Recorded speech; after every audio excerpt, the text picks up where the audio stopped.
Welcome to the Tech Mentorship series. A few weeks ago, we started a topic on what really matters in your tech journey. And we started by first understanding, we started by asking several questions, and we've been able to treat three of those questions. First, we started by asking the question of what do you know? Which largely talks about the kind of knowledge that you are expected to possess, because that's one of the things that really matters in your tech journey. Then we went further to ask the question of, are you growing? Because it truly matters if you're growing or you're stagnant. You want to know whether you're stagnant or you're growing. It's very important that you're able to answer that question. The third thing that really matters in your tech journey is what can you do? And that's what we treated last week. And that's where we talk about the skills that you possess and all of it, and the combination of several soft skills that can help you treat other, that can help you specialize in a particular tech field. So now we're moving forward to the fourth question, or the fourth thing that really matters, and that is results and productivity. And in this case, we're answering the question, what can you produce? What kind of results, what are the kind of results that you can produce? And largely, let's start by understanding the concept of productivity. Now, I wrote here, productivity is the ability for you to use your skill to produce something. Now, on the other hand, when we're talking about productivity is quite different from results, because productivity largely focuses on how effective you are making use of your skill. Now, the outcome of every productive skill is what is generally known as results, because results are in different kinds. We will go into that in the next few minutes. Generally, results are proofs that you have a skill deep within you. So when you have a skill and you deploy that skill, that means you're being productive. Now, when that skill is able to produce an outcome, it means that you have been able to produce results. So it's quite important that to understand that deploying the skill is the act of being productive. But because you can deploy a skill and that skill does not produce results, but deploying the skill is an act of being productive. And when that skill is able to produce an outcome, a desire, especially when it is a desired outcome, at that point it is considered that you have been able to produce results. So we're asking ourselves, what are the kind of results that one is expected to produce? So let's first start by giving a clear understanding of the concept of results. Then after which we'll look at some facts about results. So the first thing I wrote here is that results are conclusions to finding. If we're defining results, results are usually conclusions to findings. So those that do research, you find out that there usually a segment of the research where they talk about methodologies. And that methodology is telling you how you are able to engage in your findings. Then there's always a segment of the research the research paper where you declare your results, which are your findings. So results are conclusions from findings. So after all that has been done, after deploying the skill to be productive, after all the analysis, after all the critical thinking, what have you been able to produce? That production, or that substance that was produced, is the concept of what? Of a conclusion, which is what? Results. Results are also consequences for actions or decisions. So when you take actions, there are consequences that comes out from that action. When you act upon a knowledge, when you take decisions, both the actions and the decisions by default comes with its own consequence, and those consequences in most cases are considered to be the result from the actions that was taken and the decisions that was made. So results are consequence to actions or decisions. Now, results can be right, results can be wrong, results can be positive, results can be negative, and results can be one-off results, and results can be consistent. So, not all results are not generally right. Some results you can engage the act of productivity, and at the end of the day, you produce a terrible result. Let's say you are a programmer and you decide to engage your act of productivity by programming a particular, let's say, calculator. You want to try to design a calculator application. And at the end of the day, by imputing 2 plus 2, the calculator is supposed to give you 4. But if the outcome of that calculation is giving you something outside the outside 4, it invariably means that your result is wrong. So result can be wrong, result can be right. So it doesn't matter what you produce. What matters is that you are producing results, and that is coming from a standpoint of what? Of you being productive. Like I said, result can be positive, result can be negative. There are negative results and there are positive results, especially when the result does not align with your intention. It can be considered to be negative results. But if the result aligns with your intention and your desires, then we're talking about you having a positive result. Now, result can be one-off, which is quite important. Result can be one-off. Result can also be a consistent thing.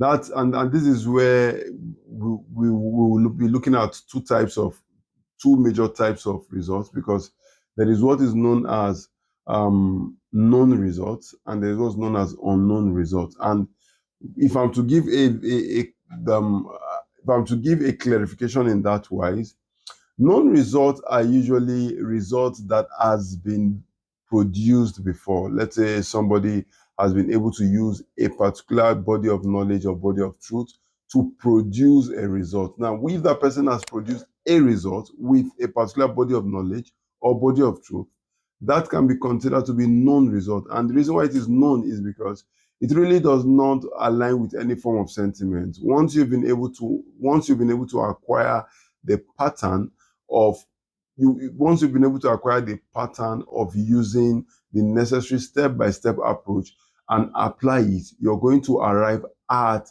a desired and a known conclusion. So you know fully well that when you put your if statement and your else statement, this is the desired outcome that is supposed to give you it. That's a conditional statement in programming.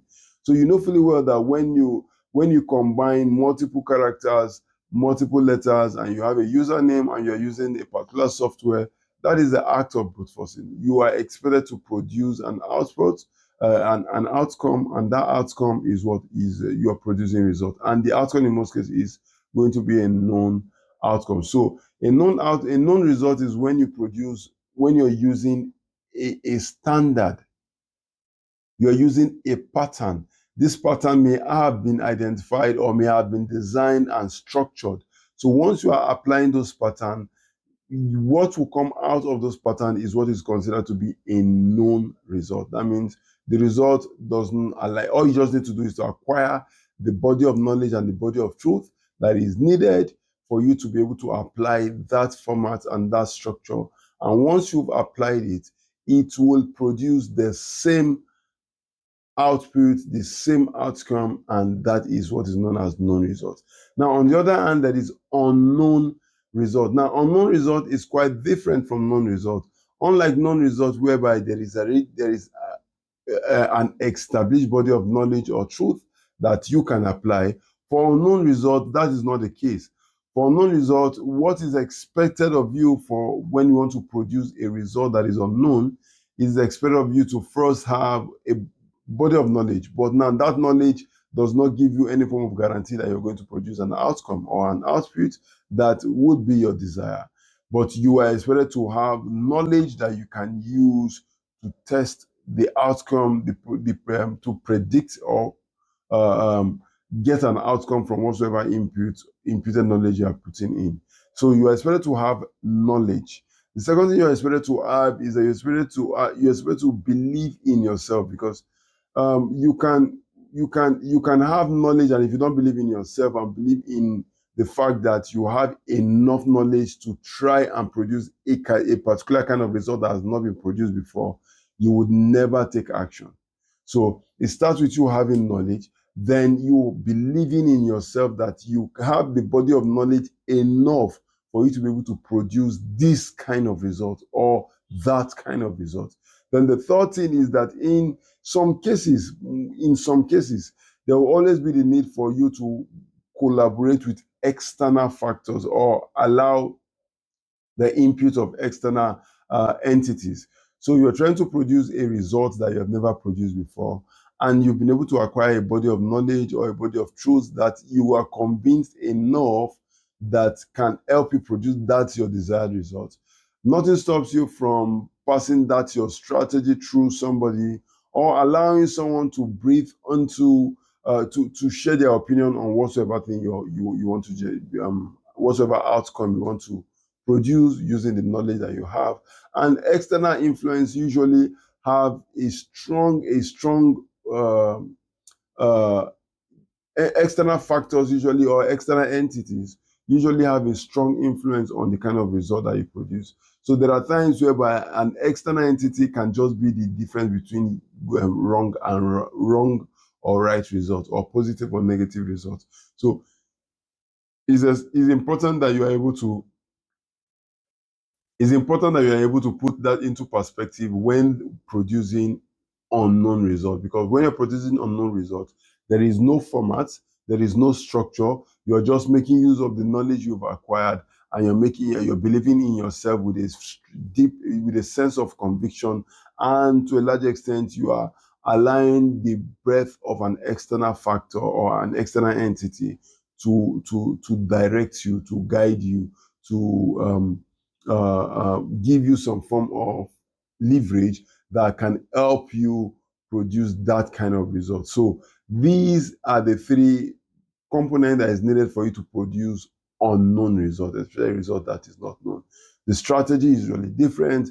The technique is usually different from known result. For known result, like I said, there's already a system in place. There's a format in place. There is a structure in place. All you need to do is to apply unnecessary factors and components, and you're good to go. The result is predictable, and everybody knows. Everybody that applied that, you don't need any form of conviction because it has been produced before. You are just trying to reproduce that kind of result using the format that has been designed for producing that specific kind of results. So that's the two types of results that we have. But beyond this, now I want to show us, because a whole lot of persons, there is reproducing result, there is producing results, there is the consistency in when you produce results. So there are persons who want to produce results and they are asking themselves, how can I even produce results consistently? What is the strategy that is needed for me to produce results any day, anytime? You're trying to build an application, you're trying to get a job. There are persons who they don't apply for jobs comes to meet them. What is the strategy that they are deploying to ensure that they get jobs and jobs comes to meet them? There are persons who the contract comes their way with or without their input. There are just some form of strategy that they may have deployed that is making this possibility becomes their reality. So that's what I want us to look at today. How can we produce results consistently, not minding your location, whether you are in the US, you're in the UK, you're in Asia, you are in Nigeria, you are in any part of Africa? This strategy is the same, it's effective and proven. So we would be looking at the strategy that you can use to produce results consistently. So how do you produce results consistently? It usually starts from the concept of association.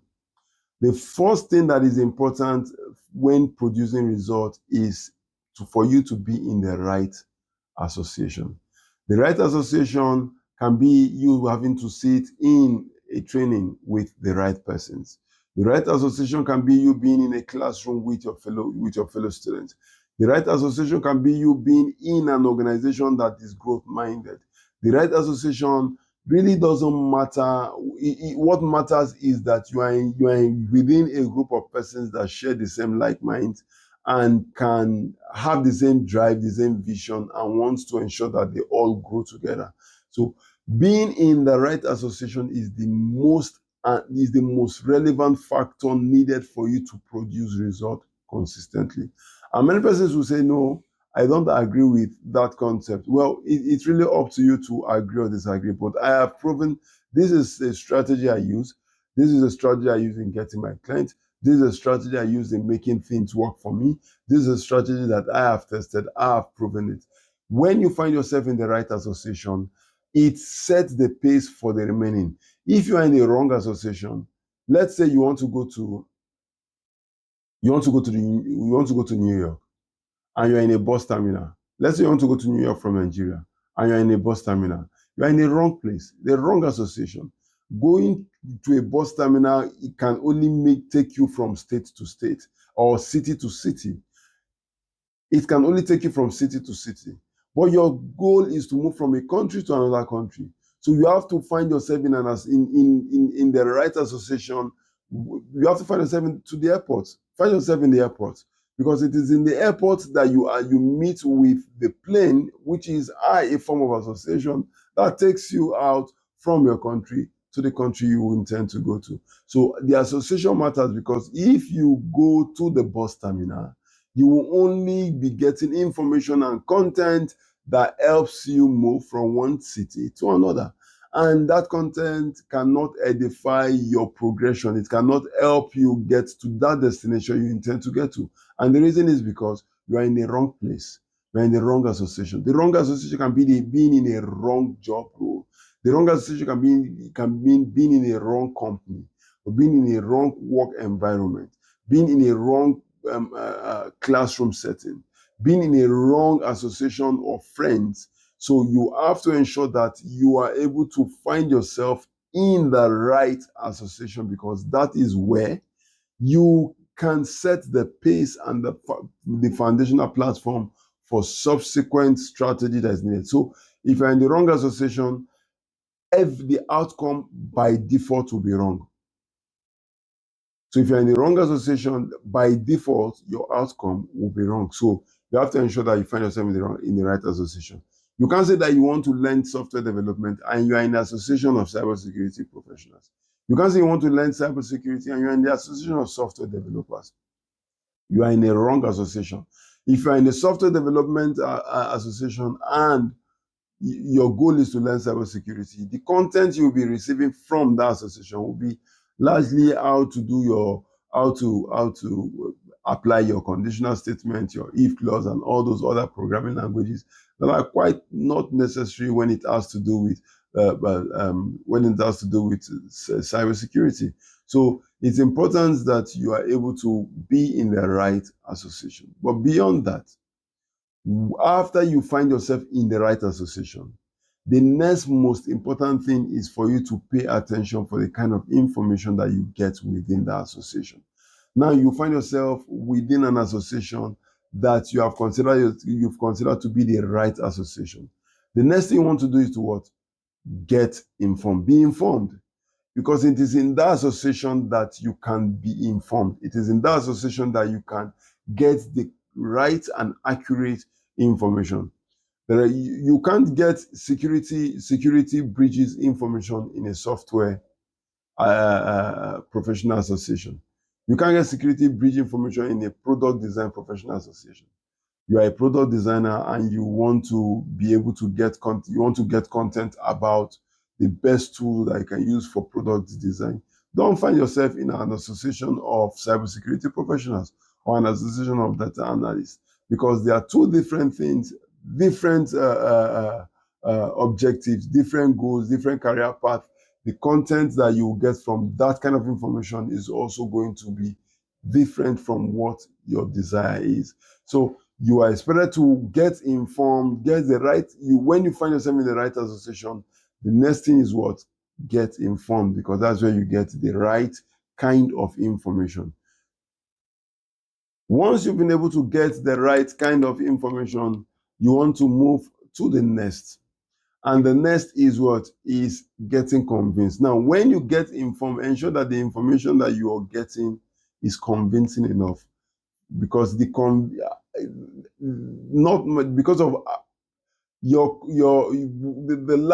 action you take is largely going to be determined by how convinced you are. There are persons who really wouldn't mind giving all their money out to strangers because they believe in the law of karma. And now they don't just believe in it, but because they are convinced in what the world generally considers to be the law of karma. There are persons who say, you know what, I believe in the law of seed and harvest, that whatsoever thing you give, you will get double folds and all of that, that it is seed and all of that. There are people that believe in it. And as a result of that belief, they are convinced enough to release even the last cash on them. Why? Because they are convinced. They are convinced. But if you don't find yourself in an association where you get the right information, the information, if the information that you get is wrong and you are convinced on a wrong information, you're on the wrong path. So you have to what? You have to get the right information, and that right information must be convincing enough, must be accurate enough to convince you. And because the decision you make after getting convinced is what determines the results you produce. So I want to develop an application now. The first thing I need to do is to find myself in an association of software developers. I may not be a software developer, but I know that if I am in a software development application, I would be able to, if I'm in a software development association, or I'm in the midst of software development professionals, I will get the right information that is needed for me to be able to get convinced. And once I am convinced, I would now have the information to take decision. So the first thing is to be in the right association. The second thing is to what? Is to get informed. Within the association, you get a lot of information. The third thing is to ensure that the information is convincing enough. Believe the information to the end that it convinces you to take the right decision, which is the last thing. So the last thing when you want to produce consistent results is act on your conviction or act on your knowledge. So let me explain this. Now, there are times whereby all you need is just knowledge, not conviction. Especially if somebody has done, like I said, if you want to reproduce a known result, what you need in reproducing a known result is knowledge. So you act on the knowledge that you have received. But if you want to produce an unknown result that has never been produced before, the action you take on is not just on knowledge. You take an action based on your conviction. I am convinced enough to take this action because of the information I've gotten. The information has convinced me that this is the right decision that I'm taking.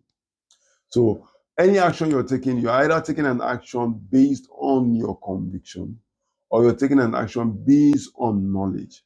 If you're taking an action based on knowledge, it means that somebody has been able to structure the knowledge, that the outcome of that knowledge, the outcome of the action you're taking on that knowledge is predictable. Same result anywhere, any place, anytime. But if you're taking an action based on your conviction, it may not produce the desired result. It has a tendency of doing that, but it may not produce the desired result because there are other factors that one needs to put into perspective to ensure that it produces results. So you need to be sure what kind of knowledge you possess. You need to be sure what kind of information you've received. You also need to be sure how convincing that information that you've received is for you to be able to use that information to take decisions that produce results. And this is the strategy of producing results. So let's apply this strategy. Let's say, for example, you want to become a software, let's say a product designer, that you want to be able to produce creative, unique product designs. You start by what? Joining an association, finding yourself in the midst of product designers. Sitting on your own, usually you can produce a level of result, but not enough to be able to get to that ultimate goal because you still need the input of others. So the first thing you need to do is to find yourself amongst product designers. And once you find yourself among product designers, there you would get the right information, like the kind of tools that you should learn. the kind of applications you should learn, the kind of tools you should use. This is you getting the right information within the association you find yourself. Now, once you've been able to get that information, if the information you get, if the result you want to produce is a unique, is a result that has been produced before, all you just need to do is to learn how to use those tools, and by applying those tools, you produce results.